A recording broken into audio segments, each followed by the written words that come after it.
But I want to talk about the setup for this.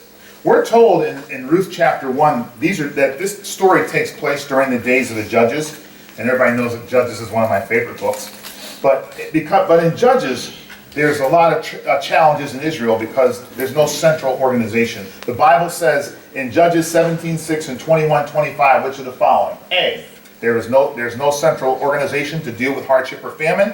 Doesn't really literally say that. What it literally says is B, God, there was no king in Israel. That's what it says. But what this means is that Israel was supposed to acknowledge God as their king, and they failed to do that. The only way that really happens is if people in their heart say, I want you, Jesus Christ, to be the Lord of my life. You know, people who have a personal relationship with God will have families who have personal relationships with God. All right, C is true. Everyone did what was right in his or her own eyes. Was D, in effect, that God was judging the nation for worshiping idols and doing evil in his sight? Throughout the book of Judges, I don't know if I got the Bible references in your notes. Do you have Judges 2:11, 3:12, 6:1, Yes. 10? Okay. On all those verses, it says the exact same thing. The people were doing evil in the eyes of the Lord. Our challenge in life is that we don't really think that our evil is what God calls evil. We tend to gloss over things that God takes very, very seriously. You can put your name in place of anybody in the Old Testament, because if you do what those people did, you will get what they got in your life experience, both positive and negative. At the start of Naomi's story, she's left with nothing. I like to say Naomi is null and void. At the start of the story, she's left with nothing and she sees no hope. There was a famine in the land. Now this famine is very fortuitous, as we're going to see. I mean, God, when Abraham first sets out on his journey, he decides to obey the Lord. The first thing he runs into is a famine. Reading that as a young Christian, I thought, well, gee, he's doing God's will. Why are things going wrong? Well, what appears to be going wrong from our perspective is God giving people direction. Just like he did with Joseph. He called Joseph to save the world from a famine. But Joseph can't save the world from a famine in little podunk Israel, where there are only 70 people. God's got to get him to a prosperous place where there's infrastructure and all sorts of servants at his fingertips. He's got to get Joseph to Egypt. I'm not going to go into all that. We're going to teach this eventually in our men's series on Monday nights, or first Monday. Anyway, so there's this famine in the land, and the family travels to Moab, where her husband dies. Her sons marry Moabite pagan women, and then 10 years go, I think 10 years later they die. It could be 10 years altogether that they're there, or it could be 10 years after they married that they're there. I couldn't really determine from all the scholars I was reading on this text. But anyway, Naomi then tells her two daughter-in-laws to go home. Why? Because, number one, she sees no value in Moabite women. Number two, she's probably going home and she's thinking, I don't want to bring these pagans with me. I got enough trouble. But B is really most important. Naomi feels null and void. She feels that she has nothing to offer those people, the two women. And we're going to find out that Naomi's wrong. Let's look at this family. Let's look at the family names and see what the family means. This is in the Old Testament. The names are an indication of what actually is going on within the family. Naomi's name means pleasant. Her husband's name, Elimelech, literally means, my God is king, meaning my God is king of my life. So this is a godly family that somehow is being afflicted. Her son's name, Mahlon, means sickly or weakening. These are not healthy boys. Her son, Chilion, his name means pining, wasting away, or puny. Who would name their kids that? Now, after Naomi goes through this incredible hardship, she comes back to Bethlehem, and she says, no longer call me pleasant. My name is Mara. I'm a bitter, sorrowful person. My heart has been broken. She's in despair. as anyone would be in your natural mind in these circumstances. Were you able to get a sheet back? Okay, good. Now, when you see yellow, that means it's not in your notes. There's nothing for you to fill in. Let's talk about Bethlehem for just a moment. The home of Elimelech was in Bethlehem-Judah, as distinguished from Bethlehem in the territory of Zebulun. It's also known as Ephrathah. And if you look in 1 Samuel 17:12, you can see that King David is from Ephrathah. His father's an Ephrathite in Bethlehem, and his name is Jesse. He had 8 sons. David was the youngest. Significant to note, however, for this story is that Bethlehem literally means the house of bread. So it's very, very significant that the house of bread is experiencing a famine. I should say it's very fortuitous in a sense. Now, because of this famine, I'm going to do some conjecture here. We looked at the children's names. They're sickly and they're puny. The famine was so severe that a well-landed, well-established Ephrathite Bethlehem family in Judah, who knows that their tribe is the tribe of the lineage to the Messiah, they leave their established homeland, their inheritance, and they go to a place called Moab. This is a family that's in desperate circumstances. Now, the famine could have caused Naomi to be malnourished during gestation, which would have led to sick children. It probably contributed to the boys' condition growing up because they were malnourished, thus their names. I say conjecture, but there's a lot of textual evidence for my conjecture. They're motivated to take this desperate journey to a pagan place because Naomi wants to nurture her children. How do I know it's a prominent family? Because at the end of the story, when they come back to Moab, or not at the end of the story, but when they come back to Moab at the bottom of chapter 1, when they come back to Bethlehem, thank you, at the bottom of chapter 1, it says the whole town was stirred. This is a prominent family. Now, in Bethlehem today, probably, I think I looked it up a few months ago, it probably has less than 4,000 people living in it, I think. But it's a small place. So anybody coming back might have been a big deal. But the historians, Jewish historians, say this was a very prominent family. Anyway, back to your feelings.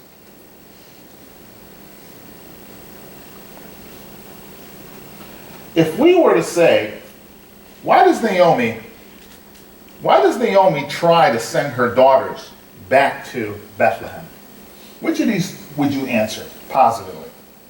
Is it A, because she feels absolutely destitute and feels that she has nothing to offer them? Well, there's textual evidence for A, correct? Yes. Does she fail to see that they need to be guided in the faith of the God of Israel, which only she can provide for them because she's the only true believer that they know? I think this is Naomi's one failure. C, she doesn't care, well, there's 2 failures. She doesn't care that they go back to Moab and live as pagans, a place where they sacrifice babies in the fire, by the way. Or is D true? I should have softened this, because if I was her, I'd be having this pity party. Is she having a self-centered pity party? As anyone, most of us would, who have suffered tremendous disappointment, pain, and struggle. I'm sorry to say, I bet most mothers know this with at least one of their children. In almost every family, there's at least one kid you swear was switched at birth. Where did this kid come from? So you might say all the above, but it's a multiple guess. There's no right or wrong answer. Now, God gets synergy from team diversity. Naomi by herself is not going to accomplish much. She told us in chapter 1 she can't have children. She's above childbearing age. And Ruth by herself cannot accomplish what God wants to accomplish apart from Naomi. So as long as the two of them stay together as a team, God can get synergy from diversity. Synergy means that the outcome is going to be greater than the sum of the individual parts. Two people working together are not going to accomplish one person working and another person working. If they decide to come together and work, they're not going to accomplish what only two people will accomplish. They'll accomplish what 3 or 4 people will accomplish. When you have synergy, when people are working in tandem, 2 plus 2 equals 5 or 6 or more. Now, Ruth meets Boaz. Boaz commends Ruth because, is he a godly man?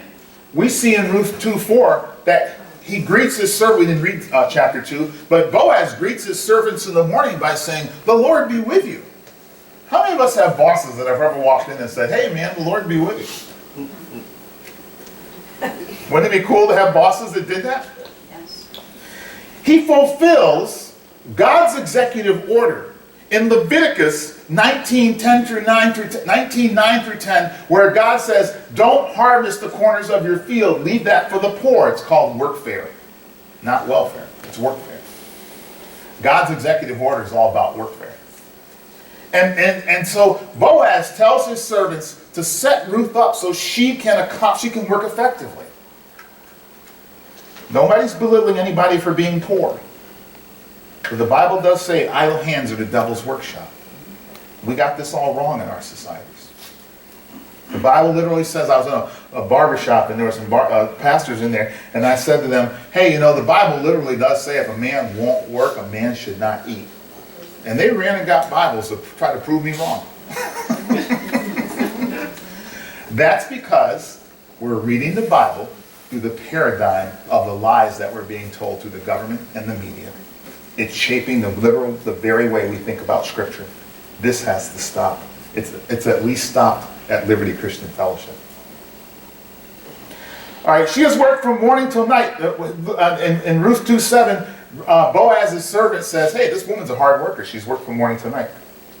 And Boaz notices in Ruth 3:11 that Ruth is being loyal to her mother-in-law, Naomi.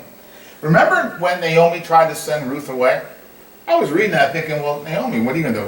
You're going to go out and, if you're aged, are you going to go out and work? I mean, this girl can help you. So, we might say it's all the above. Or you might pick one of the other options.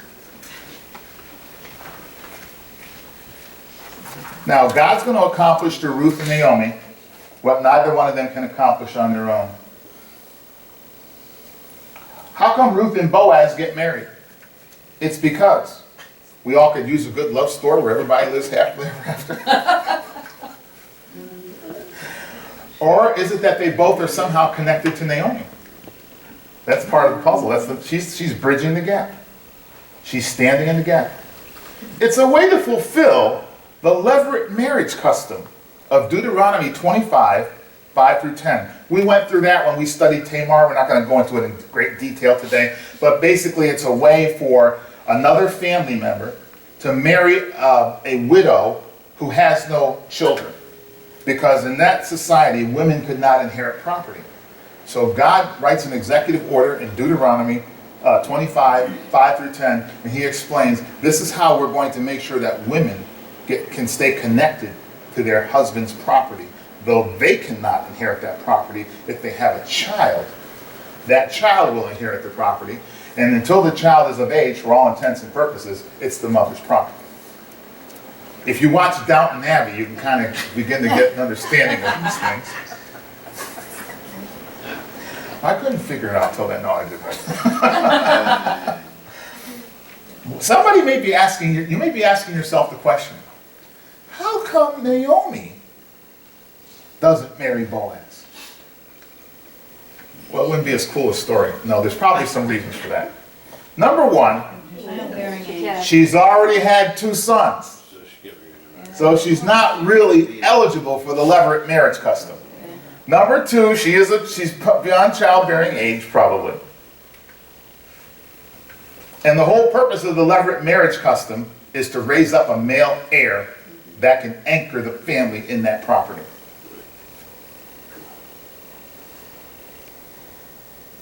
How come Ruth and Boaz get married? It's because Ruth has been loyal to her mother-in-law, Naomi. Hey, by the way, in chapter 1, where Ruth says, my God shall be your God, she gets converted. So she goes to the land of conversion. She goes to the promised land. Orpah does not. There's a Jewish writing, a history book, called, I think it's the Radah, the R-A-D-D-A-H. And the Jewish tradition is that Orpah becomes the grandmother of Goliath.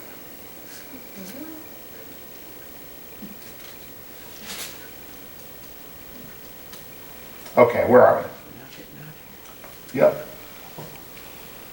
13. I gave you those answers, right? Yep. Must have gone the wrong way. And so where's the other yellow slide? All right. Hey, could this famine and everything that's happened so far, could it be designed to get Naomi to meet Ruth so Ruth could go back to Israel so God could graft this Gentile woman into the family fold?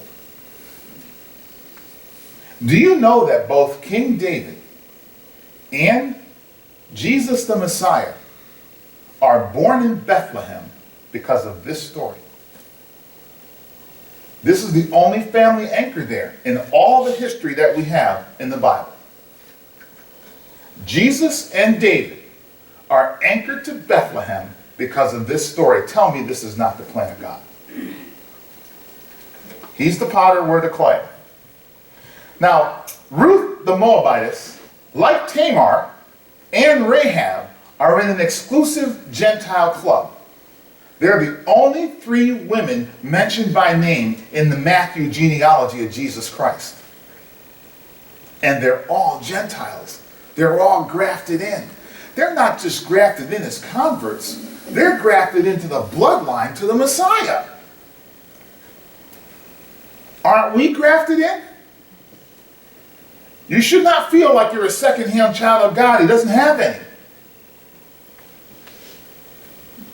The great doctrine of divine grace is seen in the inclusion of the stories of Tamar, Rahab, and Ruth.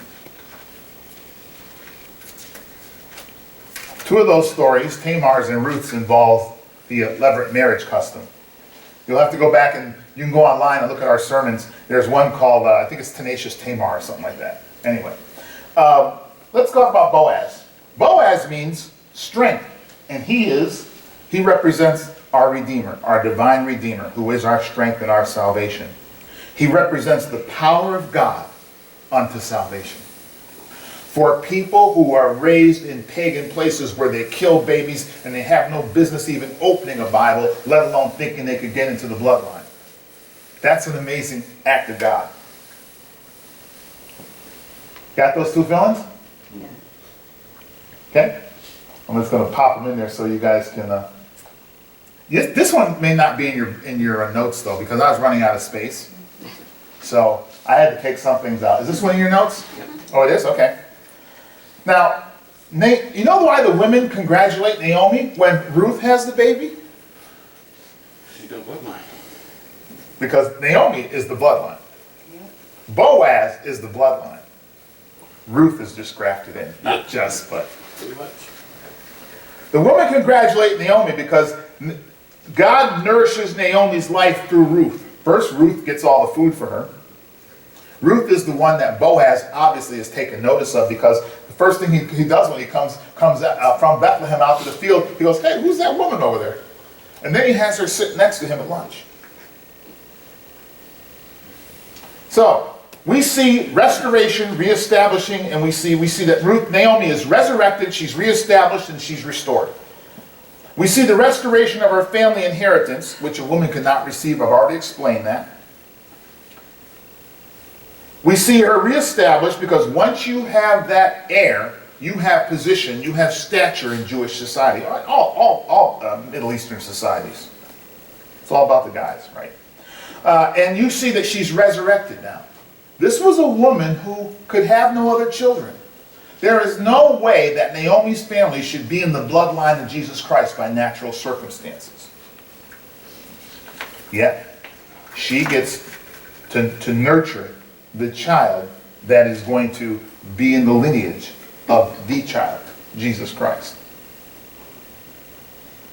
Yellow, it's not in your notes. Everyone here, and perhaps mothers more acutely, feel the sense of loss that occurs when experiences happen that just seem like useless tragedies with no redeeming value whatsoever. In Ruth 1:13, Naomi says, "The hand of the Lord has gone forth against me." Does this mean that she has no faith in God? She says, "The hand of the Lord has gone against me." Is that a woman that has no faith in God? She has faith in God. She just doesn't like what he's doing. Right? Same here. In our experience now, we've got the Bible and we've all gone through some things, so maybe we can handle this a little bit better at this point in our lives. Does it mean that she has faith in God and she's saying basically what Job 13:15 says, "Though he slay me, yet will I trust." Most of us say, "Though he slay me, I don't like it." I know I have nowhere else. I was going to Bible school once and I had a car accident, and we had worked and we had saved up all this money to kind of go to Bible school, and the Lord was forcing me back home. And the final force was I had a car accident. And I got to Bible school that day. I was on my way to Bible school. And in the middle of this blinding rainstorm while we were on our way to move to this Bible school, our car broke down. I mean, a blinding rainstorm, dark at night, and I had to let Pamela and Tim and Carrie, when they were little kids, I had to let them go with a stranger who was going to drive to, we didn't have cell phones in those days. He was going to call a tow truck, and I'm like, man, God, I hope that this boy. And it's dark at night, and you're just left on this dark road, waiting for the tow truck. Anyway, so I come to school, and all my friends, I had a band called Ezra in those days. So everybody's trying to console me and tell me different things, and everybody leaves the class, and I'm sitting there looking down at the floor, and I see a pair of sneakers come under my eyes. And a woman named Donna used to be in my band. She said, "Look at me." I looked up at her and she said, "Get over this. You're a child of God.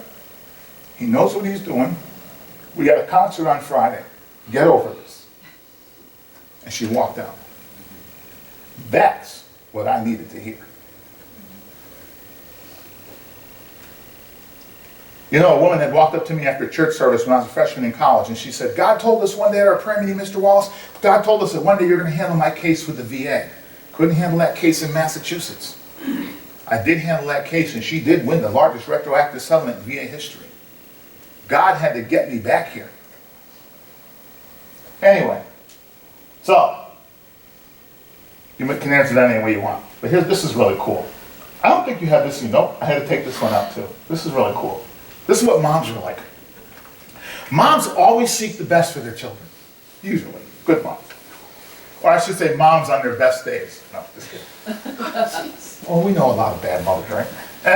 And kids can get on your nerves. Anyway, so it's hard to be consistent at times. All right, moms know the process. They not only seek your best, but they're kind of older than you. They know how to get there. And they can steer you if you'll allow it. And moms, godly moms, are always trusting God to work through the process for their children.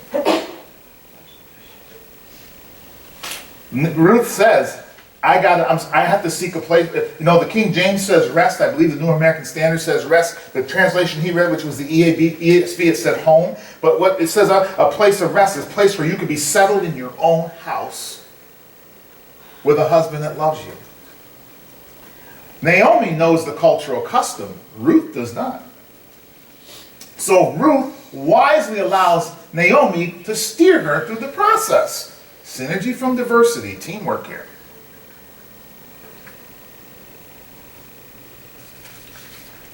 And Naomi, she knows where Boaz is going to be. So while Ruth is out, working and whatnot, Naomi's not just twisting her fingers at home. She's a woman of the community. She knows what the deal is. She's probably having some conversations. She's probably noticing that Boaz noticed, because look at all the stuff Ruth has come home with from Boaz. And she says, hey, he's a close relative. He's a kinsman redeemer. And she tells Ruth, it's only going to take a day. That man is not going to rest until he has you. Anyway, now because Naomi knows the custom of the law, which is called the Bible, which reveals the character of God, she trusts God's process. Good process leads to good outcomes. Bad process leads to bad outcomes. In the Old Testament, we see a lot of process. The New Testament, if you go and research the same words in the Old Testament, the same people, if you go research what the New Testament has to say about them, it gives you the principle. But the Old Testament shows you how the principle works through the process. Ruth 2, 8 through 21. Like Christ, Boaz favors Ruth by ensuring that she can work with the other gleaners. He folds her into the body of Christ, so to speak. He seats her near him at the mealtime. Ruth 2:12. As Christ redeems us and works through unlikely people, Naomi finds restoration through Ruth, a Moabite that she may have been kind of ashamed to bring back to Israel. And she certainly saw no value in Ruth. I don't want to be too hard on Naomi, because Naomi, after what's happened to her in the beginning of this story, how can you see value in anything? Right? I was wondering why Naomi wasn't like Judah. Judah thought that Tamar killed those two boys. The Bible said the boy was evil, God killed him. And Judah's blaming Tamar. Get that. Scripture's tough. Jesus is called the Lion of Judah. You know, when we were going through Revelation, the Bible calls it the wrath of the Lamb. I'll try to make a horror story out of that. But that's what's going to happen. When we go to, Jesus said, judgment is left up to me. And we paint these pictures of Christ, you know, being sort of kind of a limp neck guy, and he's always, no, that's not Jesus. Jesus is going to judge us. He's already judged us. God isn't laughing at sin. He's not hoodwinking. He's not going, oh, my children are so cute. Look at that boy, he just burned down a barn. Oh, look what that guy just did to another guy. Oh, my kids. No. God has judged sin by putting it on Jesus Christ. If you don't receive that sacrifice, you are going to stand butt naked, soul naked, before the God of the universe, who has punished his son unlike any person in history has been punished. And if you don't take that sacrifice, shame on you. You have a nightmare beyond your wildest imagination waiting for you. Get right with God while the getting is good. Ruth 3:17.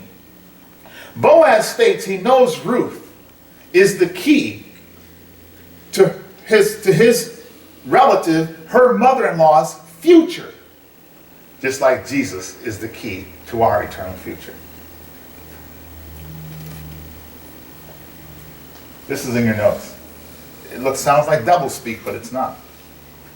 One is God's will. The other is my will for God. When God was sending me home from Bible school, he was sending me home from my will for God. Because in the church that we attended, the only way you could serve God was by going to Bible school. God's process leads to God's provision.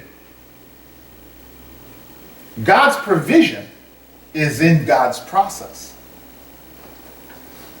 Good process leads to good outcomes. That's how come Saul got into trouble with God. He would not stay in the process. In Judges, the reason that Deborah and Barak are conquerors is because Barak says, Deborah, I'm not going unless you come with me. Which I thought is wise. Because if God tells you that I'm supposed to walk over and punch somebody in the nose, and you're not willing to stand by me while I throw that punch, how would I trust that God really told you to tell me? So what Deborah does is she goes, but she stays in her lane. She's the prophetess. She's not, what's that warrior, the warrior princess? She's not one of those people on TV. She's not Xena. Her name is Deborah. So she is not going to fight a battle. You know what one-dimensional and two-dimensional leaders do? They show up and they go, okay, now I'm here, Mr. General, Mr. Barack. I want the chariots over there, and I want the archers over there, and we're going to do it this way, because I'm here. You know what good leaders do? They come beside you and they say, God has gifted you. Go do your thing. You take a step, I take a step. But I am not going to be doing your job. God has anointed you. I have 100% confidence in you, so much so, I'm going to stand right here when the arrows come flying. I am with you. Like Naomi. Oh, no more slides for you. Like Naomi, we must trust God's process if we're going to get God's provision. God is fully capable of redeeming what we've lost. And you follow God, you're going to lose some things. Sometimes you're the only person that's right in the room because you're the only one that knows God. You're the only one that knows Jesus. We've all been there. God resurrects us through unlikely circumstances and situations. Like he raised Moses in the household of the Pharaoh who was trying to kill all the Israeli babies. Jesus, our kinsman redeemer, restores us, but often through relationships that you may not place much value in at first. God is no respecter of persons. He'll use a Moabitess. So let's walk by faith, trusting that God has us in a process. That may not feel perfect right now. God is the God of the big context. He sees all the moving parts. He knows that this is going to come together over there, then this has to come together over here before he can move you into the place where he's going to fulfill your purpose, your next purpose, because you're being fulfilled right now. Your life's not useless. So we walk by faith, and we're going to trust that God has us in his process, just as Naomi did.